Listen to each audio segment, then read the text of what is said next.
하나님 말씀 출애굽기 5장 5절에서 14절까지 함께 읽도록 하겠습니다. 또 가로되 이제 나라에 이 백성이 많거늘 너희가 그들로 역사를 쉬게 하는도다 하고 바로가 당일에 백성의 간역자들과 패장들에게 명하여 가로되 너희는 백성에게 다시는 벽돌 소용의 짚을 전과같이 주지 말고 그들로 가서 스스로 죽게 하라.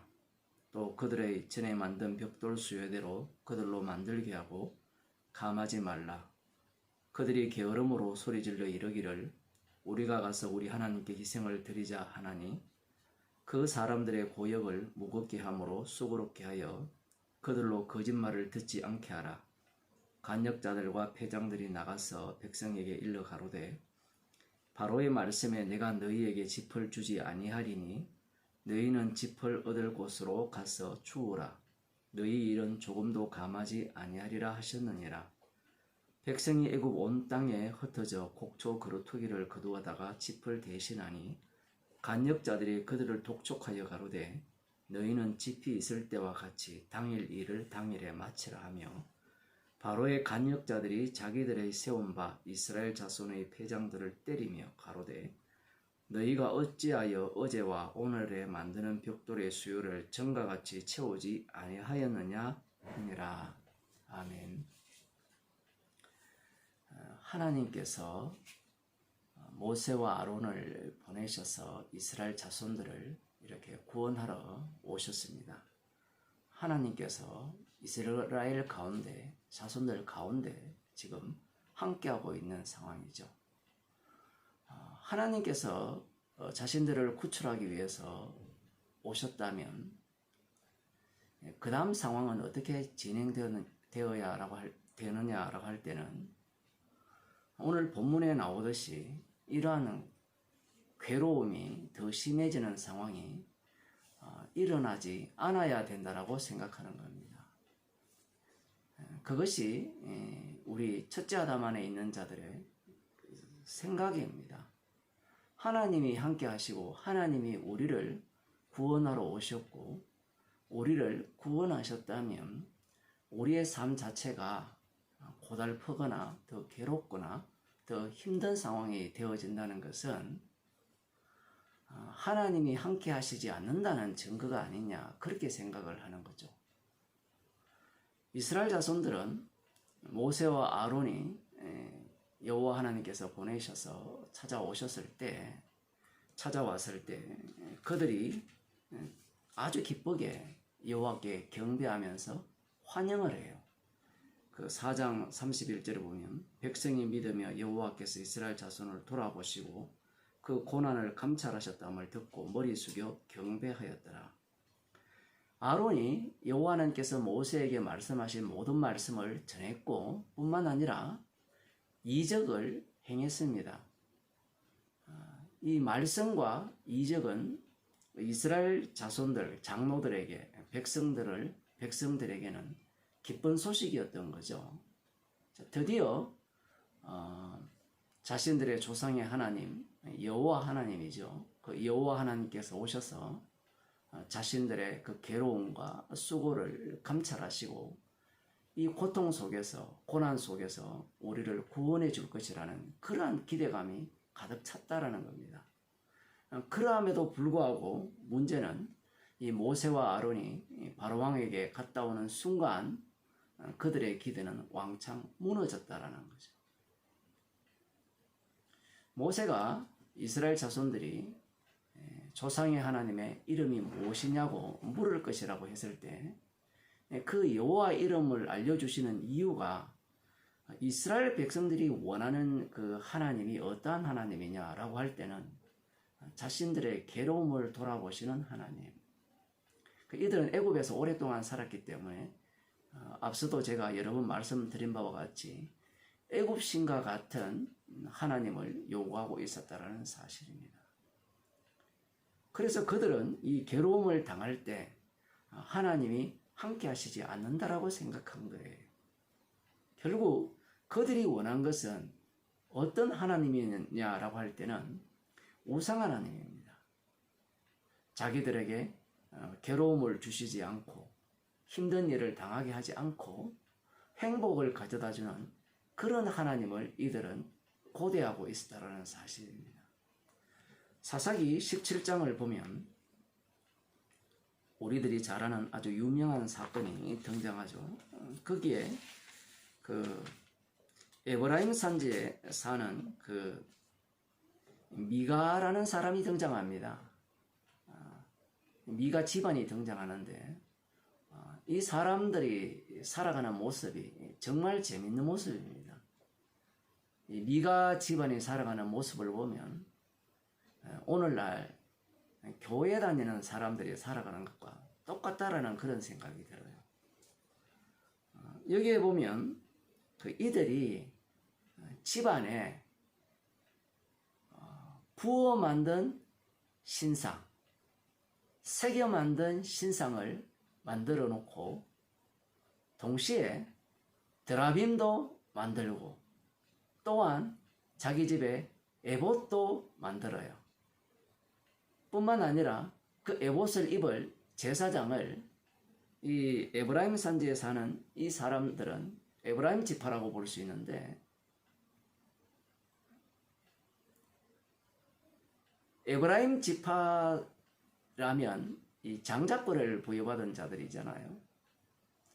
이러한 자들은 사실은 제사장의 그 직분을 감당할 수가 없는 그 지파죠. 그런데 자신의 한 아들을 제사장으로 삼아서 에봇을 입히고 제사를 드리게 하는 그러한 모습이 나옵니다. 새겨 만든 우상이나 부어 만든 우상을 만드는 이유가 복받기 위해서죠. 집안에 저주가 없기를, 저주가 떠나고 자기 집안에 축복이 가득하기를 원하면서 부어 만든 우상, 새겨 만든 우상을 만들고 또한 드라빔도 하나 챙겨 놓습니다. 복될 것은, 축복받을 것은 다 갖다 놓죠. 꼭 이 동네 사람들 같은데. 뿐만 아니라 이들은 여호와 하나님을 믿고 있는 사람들이죠. 그러니 여호와 하나님을 차마 버리지 못하고 오히려 이 여호와 하나님이 복을 주실 것이라는 기대를 갖고 에봇을 만들어서 자기의 한 아들을 제사장으로 삼아서 입혀서 제사 지내는 그러한 모습을 보입니다. 에봇은 원래 이 아론 계통 대제사장만이 입는 그 옷이죠. 그런데 사적으로 만들어서 자기 아들에게 입혀서 자기 집안에 애군을 제거하고 축복을 비는 그러한 지금 행태를 보이고 있다는 사실입니다. 이 모습 자체를 보게 되면 이들이 바라는 것이 무엇이냐? 이 당시가 사사시대니까 성경에 계속해서 말씀하시는 바와 같이 각자 소견에 옳은 대로 행하는 거죠. 그 소견에 옳은 대로 행한다는 모습의 그 핵심은 내가 복을 받기 위해서라면 무슨 짓이든 다 할 수 있다는 겁니다.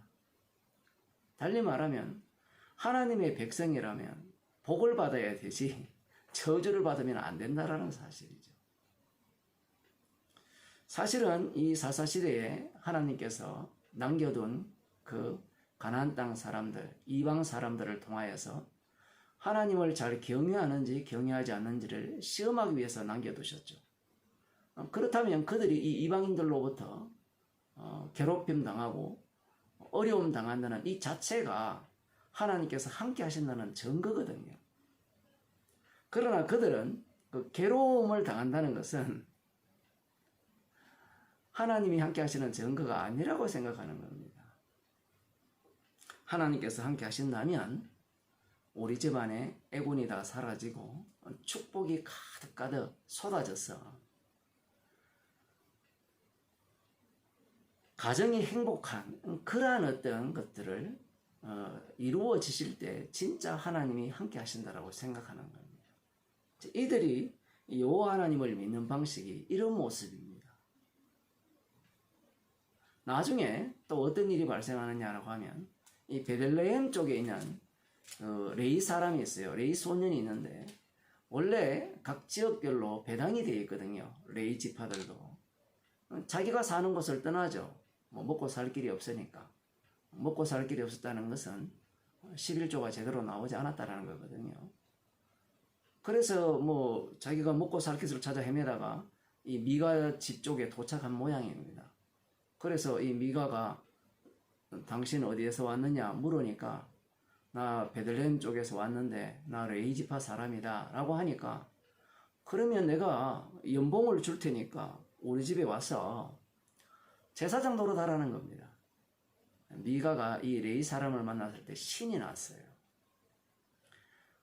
레이 지파가 아닌 사람이 에봇을 입고 하나님께 여호와 하나님께 제사를 드리는 것보다는 그래도 비록 이 제사장 계열이 아니지만 어쨌든 그 레이 지파 쪽이니까 그 레이 지파 한 사람이 에봇을 입고 우리 집을 위하여 기도해 준다면 축복을 빌어준다면 지금보다 더 큰 축복이 내리지 않을까라는 기대감을 갖고 연봉, 은열과 의복, 환불과 식물을 주겠다라고 약속을 하니까 이 레이 지파 소년이 기꺼이 그렇게 하겠다라고 합니다. 정말 신기한 일은 이렇게 하면 우리들 예상으로는 하나님께서 저주를 내리셔야 되고 이 집이 쫄딱 망해야 되는데 새겨 만든 우상을 섬기든지 드라빔을 만들어 놓고 섬기든지 자기 한 아들을 제사장으로 삼아서 에봇을 입혀서 제사를 지내도 축복을 받는다라는 사실이죠. 그렇게 안 되었다면 이들이 과연 이렇게 했을까? 그렇게 안 되어도 그렇게 해요. 인간 자체는. 인간 자체에게는 하나님의 율법이 맞지 않아요. 이 율법 자체라는 옷이 인간에게는 근본적으로 거부하게 되어 있거든요. 이런 식으로 여호와 하나님을 섬기는 모습을 보이는 겁니다. 여호와 하나님께서 함께 하신다면 복을 받아야 된다는 거죠. 나중에는 이제 이 단지파가 집단으로 이제 이 집에 와 보니까 이 레위 사람을 제사장 삼아서 에봇을 입혀서 제사를 지내는 걸 보니까 너무 큰 축복을 받은 거예요. 그러니까 이제 이 레위 소년에게 한 집안의 제사장이 되지 말고 지파의 제사장이 되면 어떠냐라는 제시를 할 때 당연히 지파의 제사장이 된다면 연봉이 훨씬 높아지겠죠. 교인 10명, 뭐 1명 있는 거기에 목사보다는 10만 명 있는 그런 교회의 목사가 월급이 훨씬 많고 대우가 훨씬 낫잖아요. 그런 식으로 지금 이스라엘 백성들은 여호와 하나님을 섬기고 있다는 사실입니다. 모세와 아론을 보내었을 때 이들이 기대감을 잔뜩 가졌죠. 드디어 고난과 괴로움이 이제 사라지겠구나 라고 생각을 했는데 오히려 이 여호와 하나님께서 보내신 모세와 아론의 등장으로 말미암아 더 큰 괴로움이 저들에게 닥쳤다라는 겁니다. 그러니 원망이 나올 수밖에 없는 거겠죠. 사실은 이 더 큰 괴로움이 닥쳤다는 자체가 이스라엘의 본질을 보여주는 겁니다. 이스라엘을 하나님께서 이렇게 언약의 백성을 만드신 이유는 희생제물을 만들기 위해서 고난받기 위해서 만들었어요. 그런데 이 이스라엘 자손들은 고난받기 위해서 만든 희생제물이 아니라 죽이기 위해서 만든 이스라엘 자손이 아니라 자신들의 행복을 위해서 자신들의 이 강력한 국가를 만들기 위해서 여호와 하나님께서 자신들을 이렇게 만들었다라고 생각하는 겁니다. 지금 이 자체가 바알로부터 핍박을 받고 괴롭힘 당하는 자체가 여호와 하나님으로부터 축복을 받았다는 증거입니다. 빌립보서 1장 29절을 보면 예수 그리스도를 위하여 우리에게 은혜를 주신 것은 다만 그를 믿을 뿐만 아니라 또한 그를 위하여 고난도 받게 하려 하심이라 이렇게 말씀하고 있어요. 믿음으로는 구원을 이루죠. 믿음으로는 구원을 이룬다고 하니까 사람들이 좋아하죠. 그러면 그 구원받은 자는 왜 구원받았느냐라고 할 때는 고난받게 하기 위해서, 예수님을 위해서 고난받게 하기 위해서 구원을 주셨다라는 그 말씀을 하고 계신다는 사실입니다. 이렇게 말씀하시는 이유는 간단합니다. 성도는 어린 양의 피로 죄 용서함을 받아서 구원을 받았죠. 그 구원받은 자는 주님의 정인으로 삼기 위해서 주께서 자신의 피로 구원하셨다라는 사실입니다. 그래서 우리의 인생을 이 육신이 죽을 때까지 고난 가운데, 괴롭힘 가운데, 힘든 가운데 살아가게 하시는 겁니다. 그러니 우리의 삶 자체가 이미 십자가의 피를 증거하는 삶이기 때문에 한량없는 축복을 받은 그러한 상황입니다. 기도하시겠습니다. 하나님 아버지,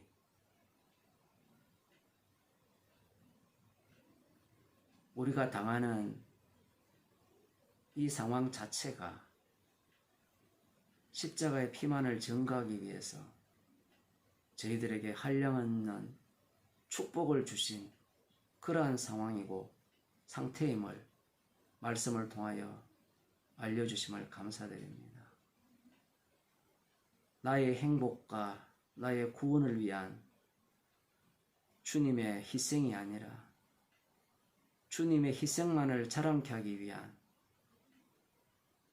주님의 대신 죽으심을 저희들이 늘 자랑하는 인생이 되게 하여 주옵소서.